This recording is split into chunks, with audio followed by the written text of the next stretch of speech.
It's a quiet evening in Chesterfield, a small suburban town nestled in the heart of Virginia. The air is thick with a scent of rain as dark clouds roll in, covering the sky with an ominous layer of gray. The storm is coming, but it's not the thunder or lightning that will bring this peaceful town to its knees. It's a case that's been buried for nearly 2 decades. On June 15th, 2005, Lilly and Jack Sullivan, a young couple in their mid-20s, disappeared without a trace. The investigation, though intense at the time, soon became one of Chesterfield's most baffling and heartbreaking cold cases. Their family, friends, and community were left in a state of shocking grief, with no answers. The case went cold. Years passed, and the once active investigation was slowly forgotten, swept aside as life moved on in Chesterfield. Yet, a single phone call, a call made late at night by an anonymous tipster, reopens the case, offering the faintest glimmer of hope. Could there be new evidence? Could there be a breakthrough that would finally bring justice for Lilly and Jack? As the story unfolds, we'll delve deep into the circumstances of their disappearance, the investigation that ensued, the haunting red flags that were missed, and the potential breakthrough that could shatter everything the town thought it knew. If you're as fascinated by cold cases and true crime as we are, don't forget to subscribe, like, and share this story with your friends. The truth behind Lilly and Jack's disappearance might be closer than we think. Let's dive in. Chesterfield was a kind of place where nothing bad ever happened. Its tree-lined streets, charming brick houses, and well-kept lawns were the epitome of suburban tranquility. People walked their dogs in the morning, children played outside in the evening, and neighbors knew each other's names. The most dangerous thing that ever occurred was when someone left their porch light on too long. But the disappearance of Lilly and Jack Sullivan will forever alter the quiet rhythm of life in Chesterfield. Lilly, a warm-hearted kindergarten teacher, and Jack, a soft-spoken, hard-working mechanic, were the ideal young couple. They were known for their kindness, their generosity, and their plans for the future. The two had recently gotten engaged and were in the midst of planning their wedding. Lily's infectious laughter and Jack's calm, laid-back nature made them beloved figures in their small community. On the evening of June 15, 2005, the couple attended a local gathering, a casual get-together with friends at a bar in town.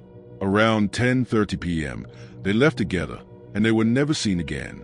Their car was found parked outside a nearby park, untouched and locked, but Lilly and Jack were gone. Their families immediately reported them missing, and a large-scale search was launched. The police interviewed friends and family, but nothing unusual came up.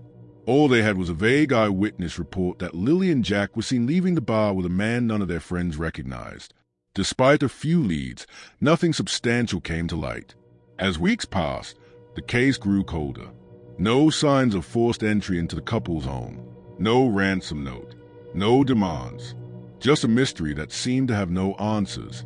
The investigation into the disappearances of Lilly and Jack Sullivan was intense at first. Detective Sarah Mills, a seasoned investigator with a reputation for solving difficult cases, was assigned to the case. Her determination was unwavering, but she too found herself stumped. The couple's friends were cooperative. The police thoroughly searched their home and cars, but there was no evidence pointing to foul play. There were a few suspects, but nothing ever panned out. James Carter, Lilly's ex-boyfriend, was the first to be questioned. Though their relationship had ended amicably, police found it suspicious that he had been in town visiting his parents the same weekend Lilly and Jack disappeared. But his alibi checked out, and he was soon cleared of suspicion. Nathan Cole, a co-worker of Jack's at the local auto shop, was another person of interest. There had been rumors of tension between the two, but no concrete evidence to link him to the crime. Nathan cooperated with the police, even passing a polygraph test, and was eventually ruled out as a suspect. The investigation stagnated. With no new leads and no tangible evidence, the case went cold. The town, devastated by the loss of its beloved couple, slowly moved on. The story of Lilly and Jack Sullivan became just another tragic chapter in Chesterfield's history. 15 years passed without any resolution. The case of Lilly and Jack Sullivan had become little more than a distant memory for most of the town.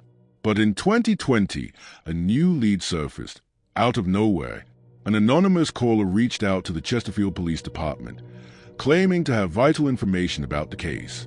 The voice on the other end was distorted, making it difficult to discern the caller's identity. The tipster provided specific details about the couple's disappearance, details that hadn't been made public. According to the caller, the couple was seen leaving the bar with a man named Eric Walton, someone who had recently moved to town. Walton, a former college dropout with a troubled history, had kept to himself, living in a rundown house on the outskirts of Chesterfield. The tipster claimed Walton had been seen arguing with Jack at the bar the night they disappeared. Detective Sarah Mills, now working as a private investigator, was immediately brought back into the case. She couldn't believe it. The call had reignited something long dormant. Walton, previously unknown to anyone, had slipped through the cracks. Detective Mills started by tracing his background. Sarah Mills dug deep into Eric Walton's past. She discovered that he had been living a nomadic lifestyle before settling in Chesterfield. He had a history of petty crimes and run-ins with the law, but nothing that suggested he was capable of murder. Sarah spoke with several people from Walton's past.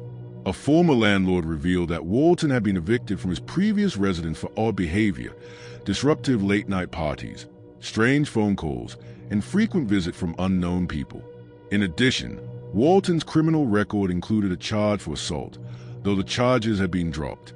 Detective Mills tracked down Walton's current neighbors, who confirmed that he had been behaving erratically before disappearing just days after Lilly and Jack's disappearance. Some said he had made threats, others claimed he was acting paranoid.